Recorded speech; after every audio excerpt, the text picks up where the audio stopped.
নিথৰ সময়ে আবেগক জোকাই আদৰ মৰমে হৃদয়ক কন্দুৱাই নিথৰ সময়ে আবেগক জোকাই আদৰ মৰমে হৃদয়ক কন্দুৱাই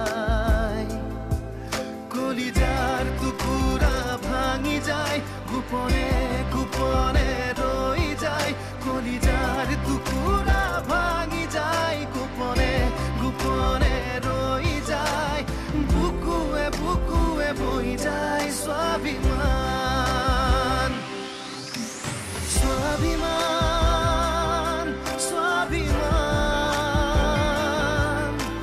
বুকুৱে বুকুৱে বৈ যায় স্বাভিমান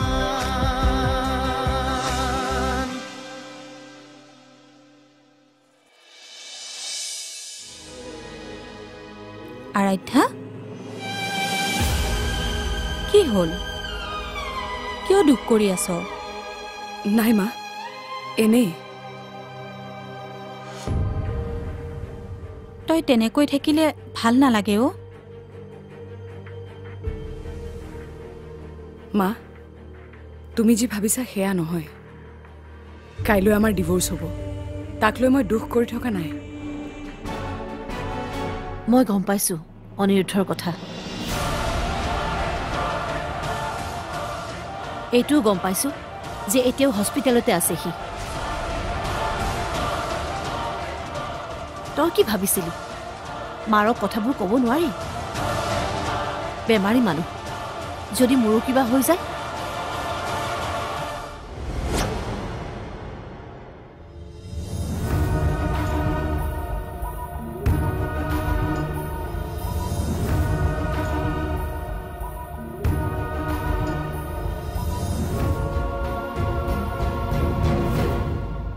মা কি হ'ল একো নাই দিয়া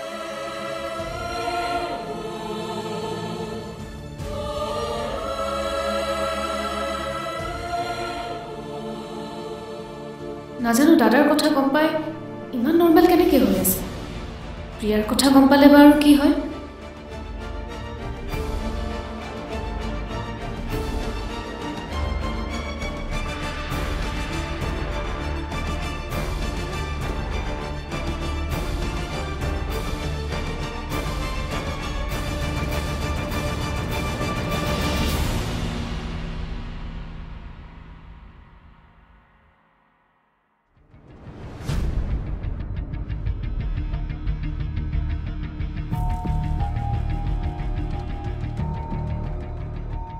প্ৰিয়াটো হস্পিটেলতে আছে যদি কথাটো মাক কৈ দিয়ে তেতিয়া কি হ'ব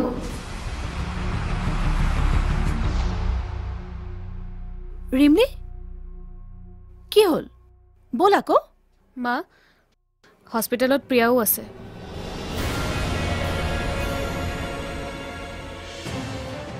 তাই তাই কিয় আহিছে ইয়ালৈ নীলাজ মানুহ যে সেইকাৰণে আহিব পাৰিছে মা আমি তাইৰ পৰা দূৰতে আছো তুমিও একো পাত্তা নিদিবা একো দৰকাৰ নাই সেইবোৰৰ লগত কথা পাতিব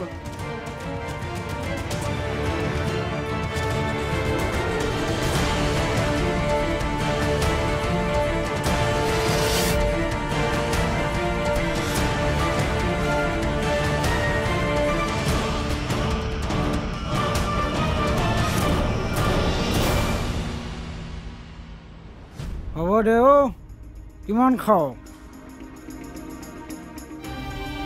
খাবলৈ দে মোক মই কিমান কষ্টত আছো মইহে জানো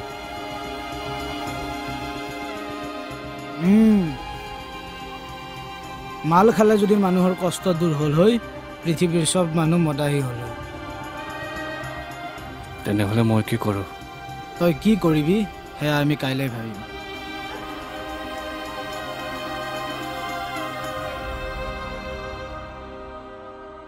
অপাৰেশ্যন সাকসেসফুল কিন্তু বৰ্তমান আপোনাৰ ল'ৰা কোমাত আছে কি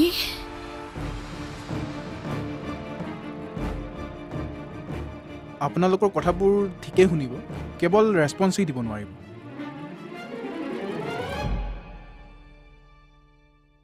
অনিৰুদ্ধ এনেকৈ থাকিব নেকি কমাত? একো ক'ব নোৱাৰি। কিছুমান পেচেণ্ট 24 আৱাৰ্ছত ৰিকভাৰী কৰে আৰু কিছুমান পেচেণ্ট এনেকৈ বছৰ বছৰ ধৰি একেই কণ্ডিশ্যনতে থাকে অভাৰ দ্য ইয়াৰ্ছ।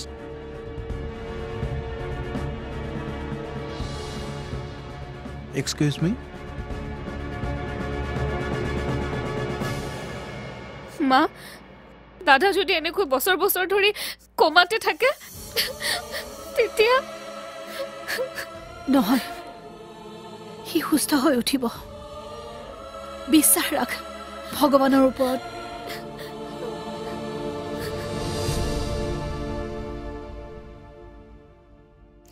শান্তনু, ল'ৰাটোৰ নিচা হৈছে বে। নিচাটো তোৰো হৈছে।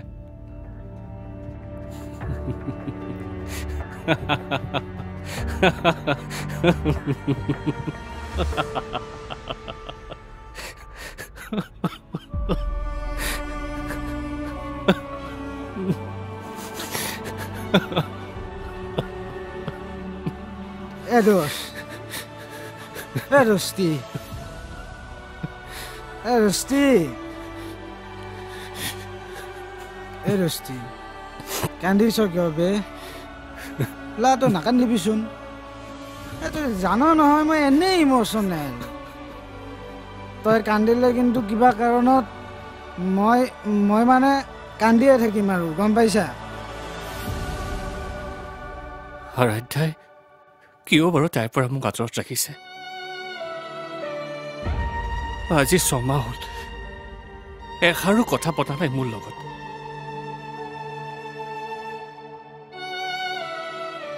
মই তাইৰ হ'বলগীয়া হাজবেণ্ড, মোৰোতো তাইৰ ওপৰত অধিকাৰ আছে।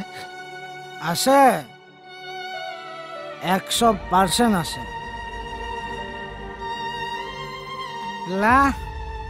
তই হ'বলগীয়া তাইৰ হাজবেণ্ড।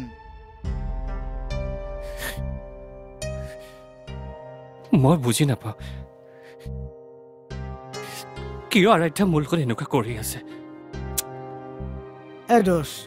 দোস্ত শুন না ভাই, দোস্ত তোৰ নিচা হৈছে বে। হ'ব দে অলপ ঠাণ্ডা হচোন। ঠাণ্ডা হ না ভাই, শান্ত হচোন। নহওঁ শান্ত, বহুত হ'ল। যদি সেই প্ৰিয়াজনী অনিৰুদ্ধৰ লগত থাকিব পাৰে, মই কিয় আৰাধ্যাৰ কাপ চাপিব নোৱাৰোঁ? এতিয়াৰ পৰা আৰাধ্যাৰ ওচৰত মই থাকিম। হ'বলগীয়া পত্নী তাই মোৰ।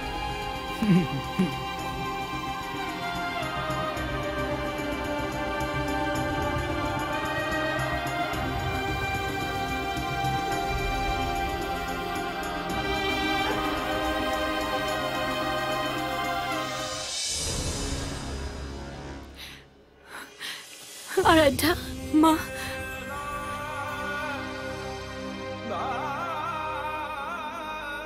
মই ভাবিছিলো তুমি নাহিবাই কি জানি। মা, অনিৰুদ্ধই কিয় এনে কাম কৰিলে?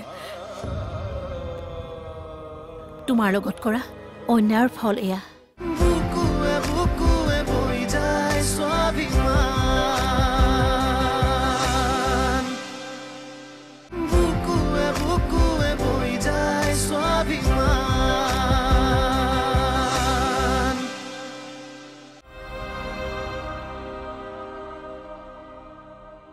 ৰিমলি, আৰাধ্যাক ফোন কৰিছিলি নে নাই?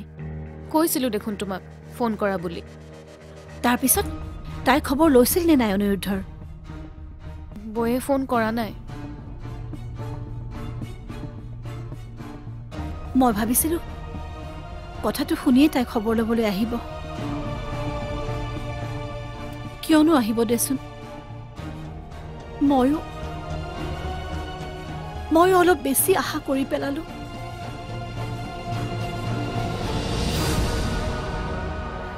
বৌ, আৰাধ্যা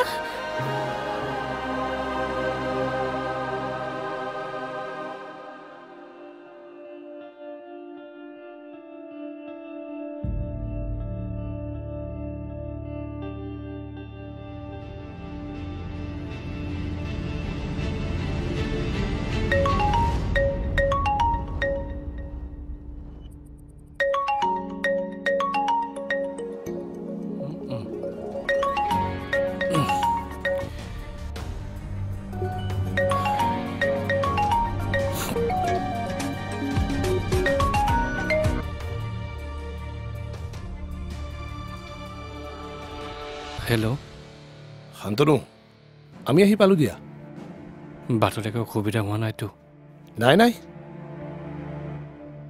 অনিৰুদ্ধৰ অৱস্থা এতিয়া কেনেকুৱা নাজানো নহয় মই ভিতৰলৈকে যোৱা নাই আৰাধ্যা আৰু আভা গৈছে নাযাওঁ মই এইবোৰ মানুহৰ খবৰ লোৱাত মই নাই খুৰা আপুনি চিন্তা নকৰিব কাইলৈ ৰাতিপুৱা মই গৈ আছোঁ মই আৰাধ্যাৰ ওচৰত থাকিম অঁ বাৰু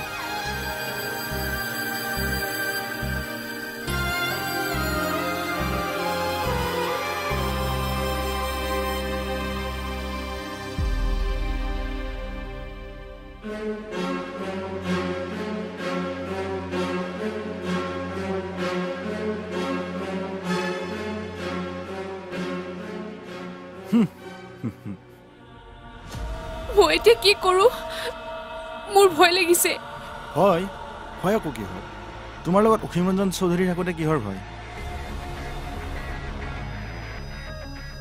মই কৰোঁ কি এতিয়া তুমি যিটো কাম কৰাত এক্সপাৰ্ট সেইটো কামেই কৰা চোৱা অনিৰুদ্ধৰ কোম্পানীৰ আধা অলৰেডি তুমি কিনিছা আৰু এই বেমাৰৰ সুযোগ লৈ বাকীখিনিও গিলি পেলোৱা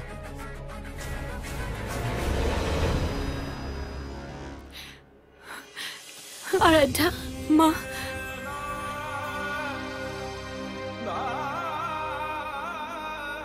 মই ভাবিছিলো তুমি নাহিবাই কি জানি মা অনিৰুদ্ধই কিয় এনে কাম কৰিলে তোমাৰ লগত কৰা অন্যায়ৰ ফল এয়া তেনেকে নক'ব মা মই কেতিয়াও কাকো অভিশাপ দিয়া নাছিলোঁ মোৰ কাৰণে কাৰোবাৰ বেয়া হোৱাটো মই কেতিয়াও বিচৰা নাই মা তুমি নিবিচাৰিলে কি হ'ল এয়া ভগৱানৰ বিচাৰ অনিৰুদ্ধই যেনেকৈ তোমাৰ বিশ্বাসত আঘাত দিছিল তাৰ বিশ্বাসতো আঘাত হানিছে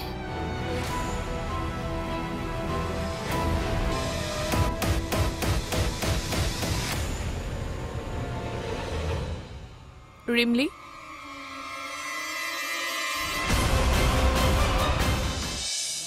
ভালকৈ সকলোবোৰ গম পোৱা নাই কাৰণটো কি সেইটো আমাৰ প্ৰয়োজনীয় নহয় আমাৰ কাৰণে প্ৰয়োজনীয় হ'ল অনিৰুদ্ধ সোনকালে সুস্থ হৈ উঠাটোহে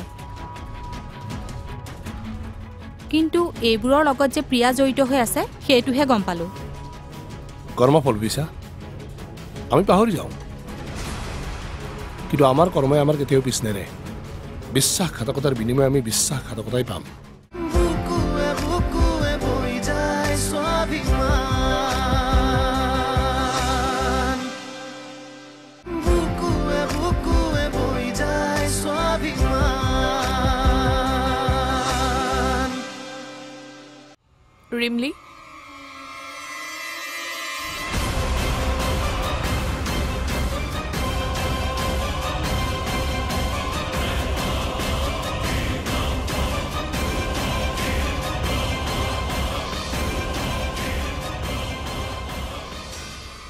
এইজনীয়ে ঠগিলে মোৰ ল'ৰাটোক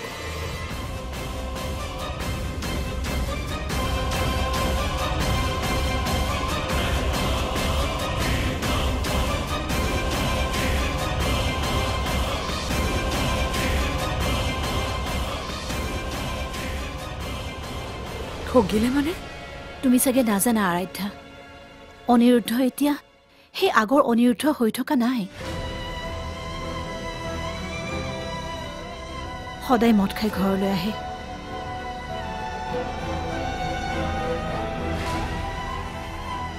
প্ৰিয়াৰ ককায়েক এজন আছিল সিয়ে তাক ধ্বংস কৰিলে ইমানৰ পিছতো তাই শান্ত হোৱা নাই অনিৰুদ্ধৰ এটিএমৰ পৰা তাই পইচা উলিয়াই উলিয়াই গাড়ী কিনিলে ফ্লেট কিনিলে সি একো গমেই নাপালে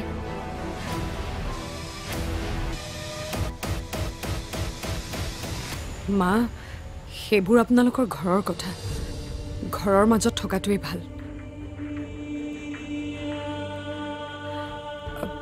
অনিৰুদ্ধৰ এতিয়া কেনেকুৱা মা বৌ অপাৰেশ্যন ভালে ভালে হৈ গ'ল কিন্তু দাদা এতিয়াও কমাতে আছে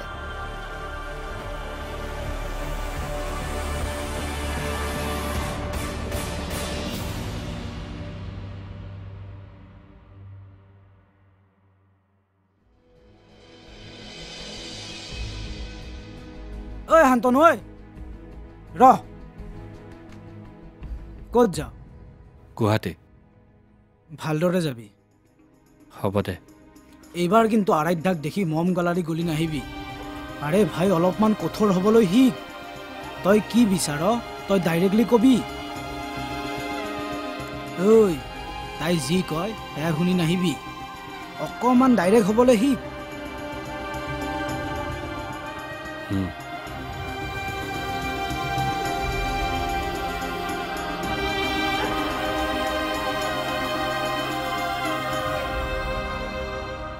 কিবা গম পালানে অনিৰুদ্ধই হঠাতে এই সিদ্ধান্ত কিয় ল'লে ভালকৈ সকলোবোৰ গম পোৱা নাই কাৰণটো কি সেইটো আমাৰ প্ৰয়োজনীয় নহয় আমাৰ কাৰণে প্ৰয়োজনীয় হ'ল অনিৰুদ্ধ সোনকালে সুস্থ হৈ উঠাটোহে কিন্তু এইবোৰৰ লগত যে প্ৰিয়া জড়িত হৈ আছে সেইটোহে গম পালোঁ কৰ্মফল বিছা আমি পাহৰি যাওঁ কিন্তু আমাৰ কৰ্মই আমাৰ কেতিয়াও পিছ নেৰে বিশ্বাসঘাতকতাৰ বিনিময়ে আমি বিশ্বাসঘাতকতাই পাম যোৱা আৰাধ্যাক পঠিয়াই দিয়া তাই একো খোৱা নাই ৰাতিৰ পৰা মই কৈছিলোঁ তাইৰ হেনো মন নাই আনৰ দুখত দুখী হৈ নিজকে কষ্ট দিলে কেনেকৈ হ'ব আপুনি চাগৈ পাহৰিছে হস্পিটেলত জীৱন মৃত্যুৰ সৈতে যুঁজি থকাজন তাই গিৰিয়েক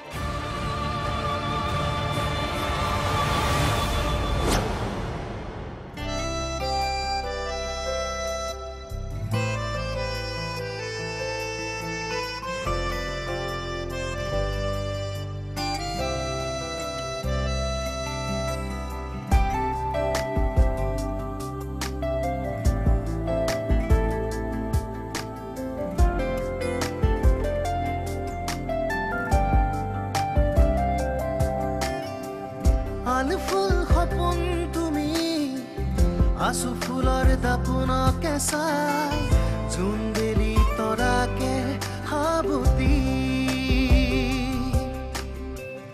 আলু ফুল সপোন তুমি আছো ফুলৰ দাপোনকে চাই জোনবেলি তৰাকে হাবতি